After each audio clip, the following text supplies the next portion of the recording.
Hi, and welcome to my channel. Today I'm going to be making an advent calendar bag using a couple of dies from Simply Made Crafts. So this one die set that was just recently released is the advent calendar window, and it allows you to cut out this little cubby, which is awesome. So you can there's a little thumb notch there, so you can open these little cubbies to get at the treats.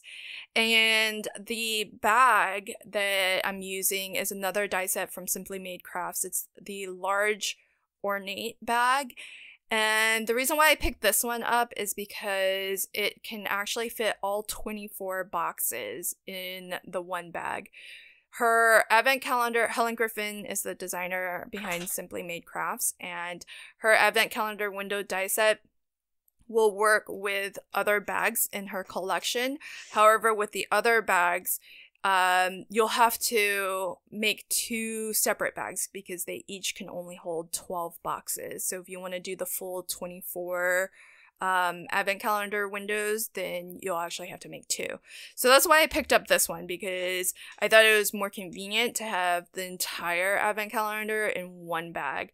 And I really love how quickly this came together. I got it because I had the speculation that it might be easier to have dies that help you create the advent boxes and the calendar structure itself. And I don't know if it's any faster to do, but it definitely feels like it's easier. So what I'm starting off with here is, this is the front of the bag, and it can fit 3 columns of advent doors. And this die that will cut out each column is part of the advent calendar window die set. And what it does is cuts out 4 doors that are basically hinges. So the die will cut 3 edges, and then it scores the 4th edge, and that's the flap that you would open it. The way that I've positioned the die for this bag front is I am die cutting the leftmost and the rightmost edge or columns first, and I line up the edge of the die 1/2 inch in from the edge of the bag. That's not the cutting edge, but that's the actual die plate itself. The cutting edge ends up being 3/4 inch in from the edge of the bag. Once I have the leftmost and the rightmost edges or columns die cut, then I just eyeball the center column, because it's easier to kind of position that one once you have the first 2 placed. And it ends up being, you get about 3/4 inch spacing between the columns and between the edge of the column and the edge of the bag. So there's some options that you have here. You can either leave these doors in and use it as the door to your advent calendar, or you can do what I'm doing, and that is to just cut them off, because I'm going to be using the little cubbies that come in the advent calendar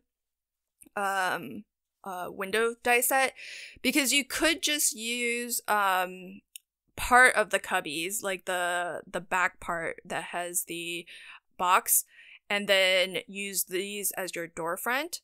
But I kind of like that sort of pull out flip door that had the little thumb notch in it. I like that experience of opening the your advent calendar. So you could, I guess, still leave the door front in there, but then you'd have like double doors, I suppose. So I just cut those off. I'll save them for another project, probably to die cut from or add as other embellishments onto other projects. But oh, I forgot to mention, for the bottom of the die, I lined that up about 1 inch. The die plate edge is about 1 inch from the bottom of the bag. So that's how I positioned it for this bag. And then I forgot to, the first first half of the bag that I created, I forgot to use the die that is included in the large Ornate bag die set that will actually cut out holes, 2 holes at the top of your bag, so that if you wanted to put a little ribbon handle, you could do that. So since I forgot to on the other half of my bag, and I've already placed all of the boxes in there, there's no way I can run that through a die cutting machine at this point. So I'm using my Big Bite Crop-A-Dial to punch some holes and set some grommets. And I mean, ultimately, this is going to be a stronger hole than what the die will cut out. So I think it's a nicer option altogether anyhow. And, but it is nice that we get that die included with the bag die set, because it's one die plate that will cut out both holes. So you'll have like consistent spacing, especially if you do need to create multiple bags that are identical. You'll have everything more consistent that way. And I am gonna set grommets, so my eyelets have the little washer at the back, and I usually have really good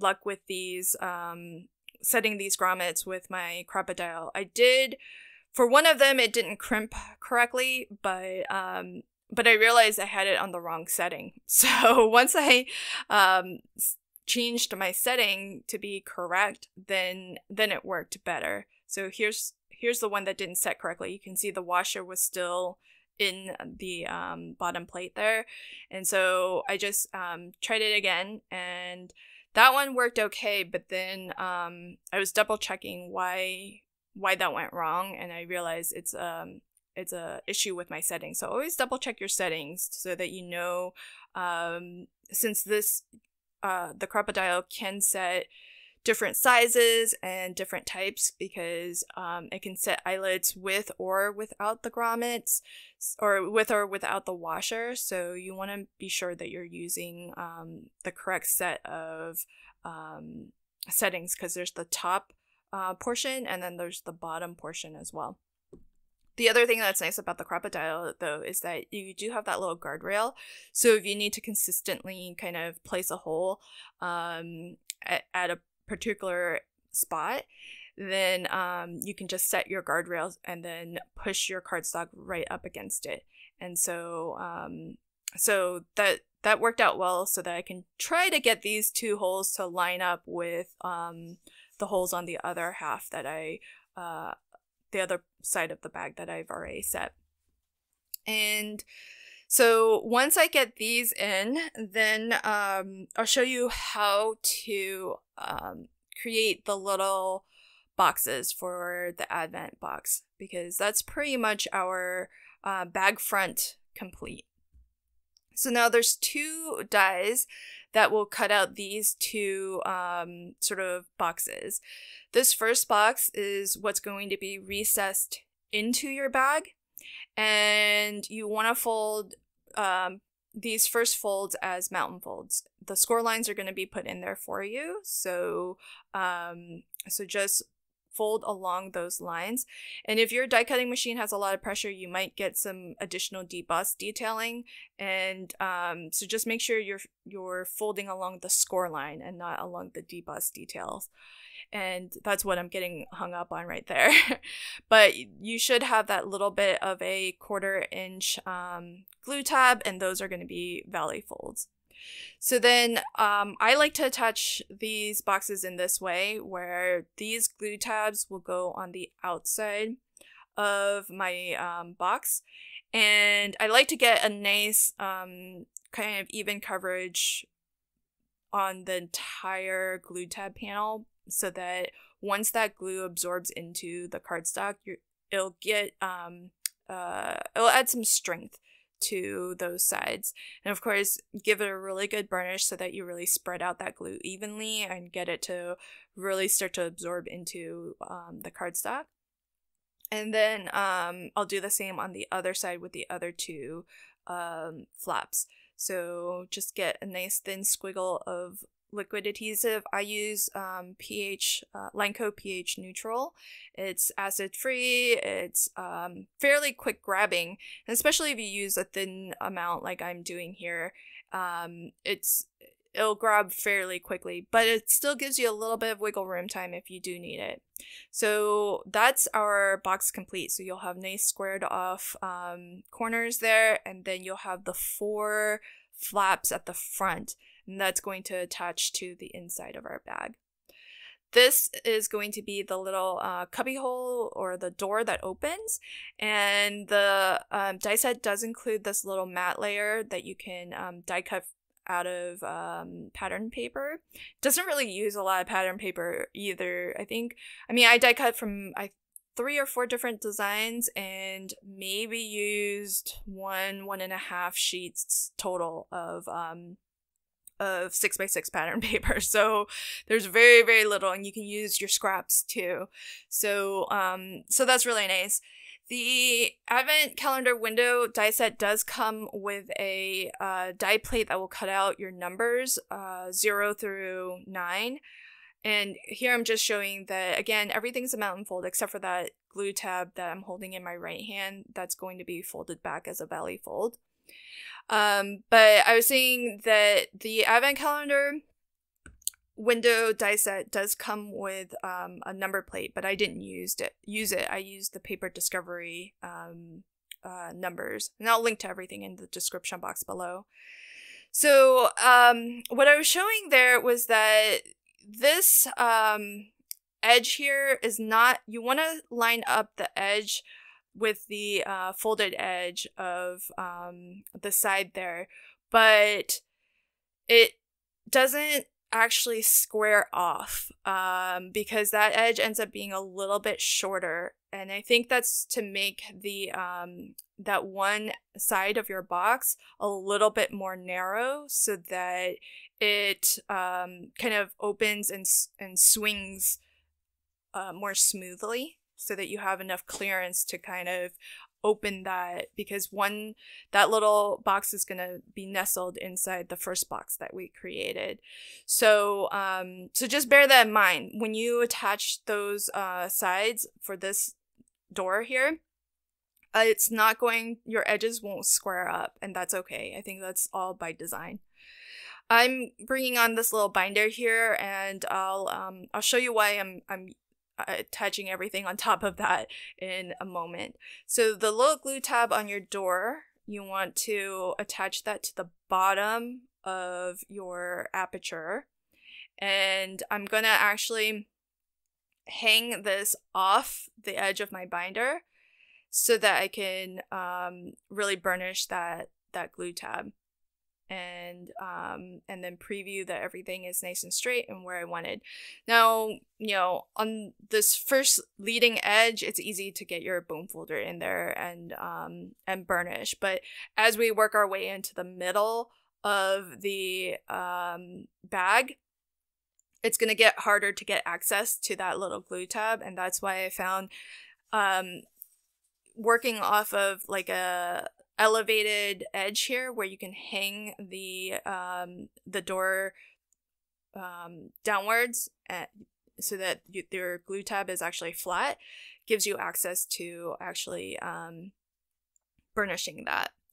So here I'm attaching some Velcro dots, and I've got half of it on the door, the back of the door, and then half of it in the actual cubby.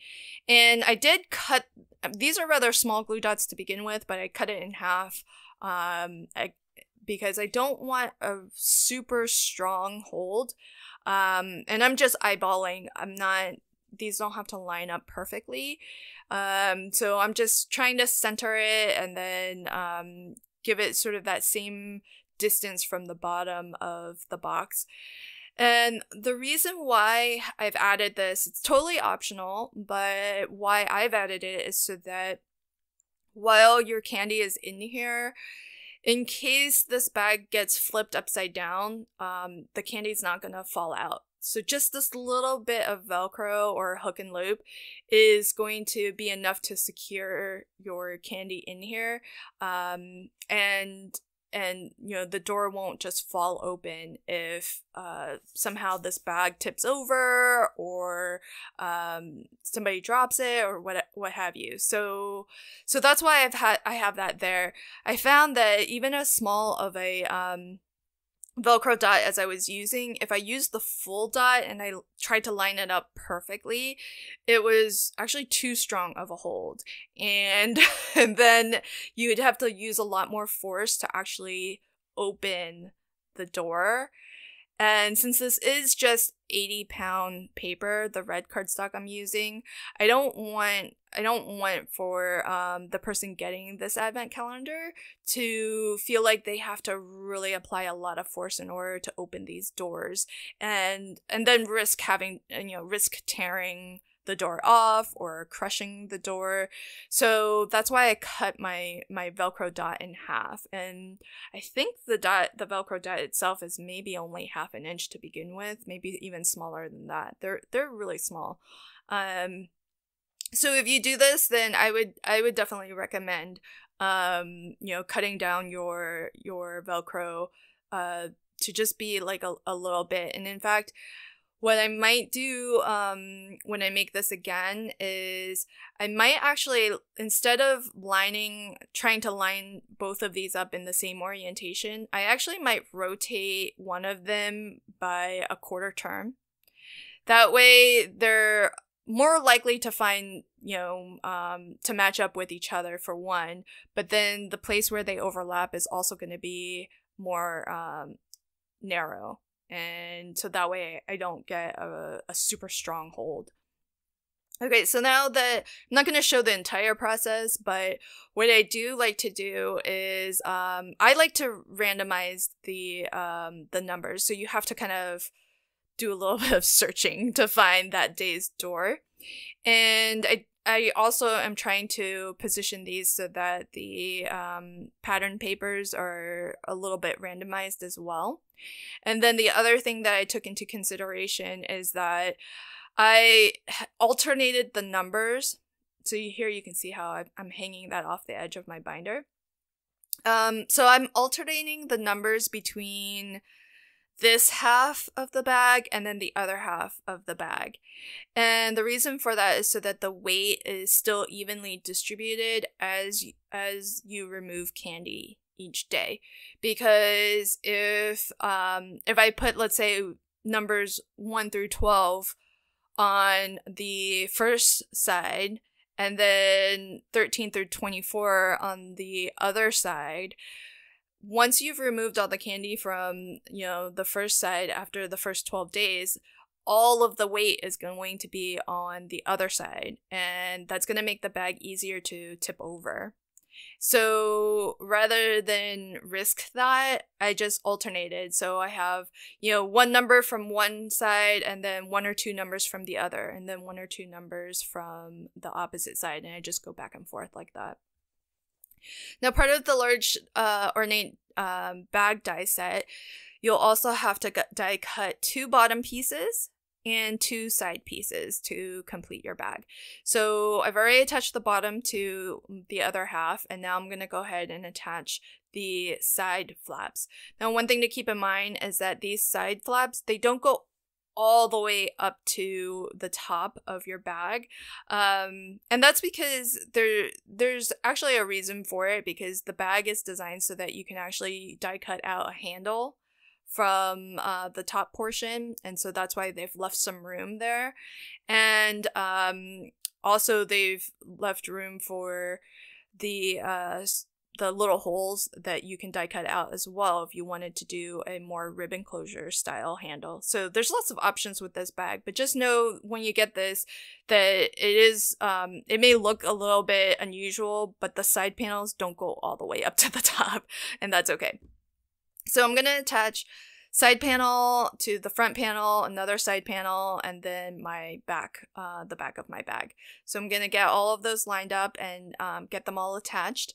I'm using a combination of red line tape, but I'm still squiggling on a little bit of liquid adhesive. Both very strong adhesives, but I like the red line tape because I actually have a width that covers the full width of the glue tab.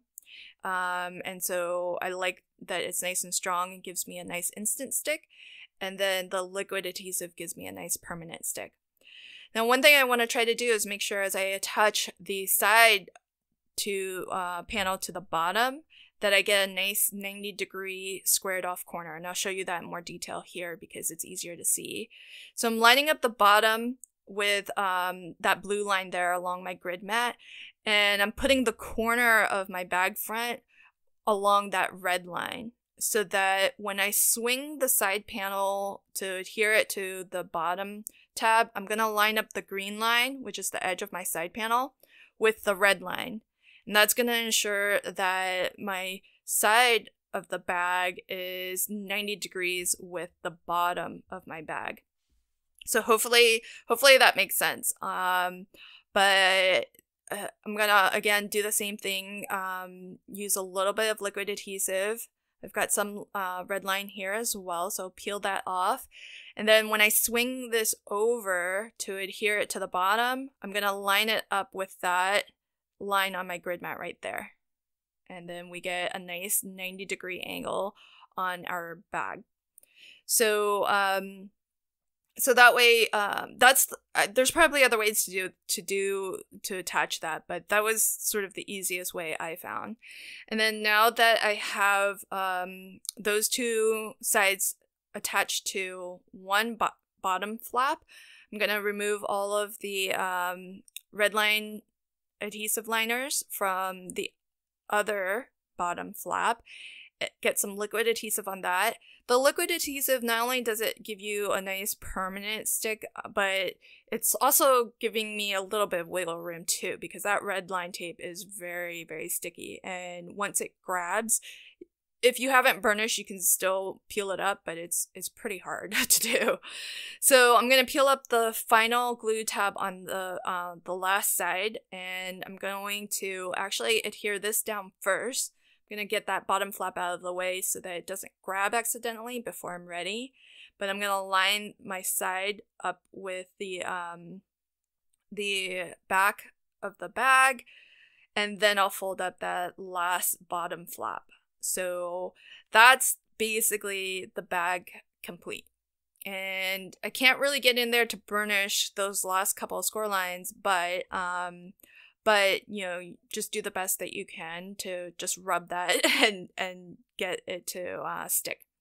Then the last thing is just to tie some ribbon, and you can make it whatever length of a handle that you'd like. So if you go by the way that the bag is designed, where I've punched my holes for these handles, that's actually the space where there's a die that will allow you to cut out this sort of oblong rectangle that you can use as a handle, kind of like the cartons that you might see that have that handle that's cut right into the bag. And then there's a separate die that if you want you can die cut 2 circles, but the way that they've designed it, they show it being die cut from that top section, like basically right below that sort of ornate edge. Of course, you don't necessarily have to design your bag that way, but that's what they've given us in terms of options. I decided to just punch my holes from this lower section here because I figure it's going to lend more support in case this gets heavy. But candy is pretty light, so the bag didn't end up being heavy, even completely filled with candy. But I figured it's going to be much more stable to have those holes punched lower as opposed to closer to the top of the bag. But again, totally optional. And these little cubbies are pretty large, so I'm putting in these Lindor treats. I've got some Ferrero Rocher candies in there, some of the Hershey Nugget candies.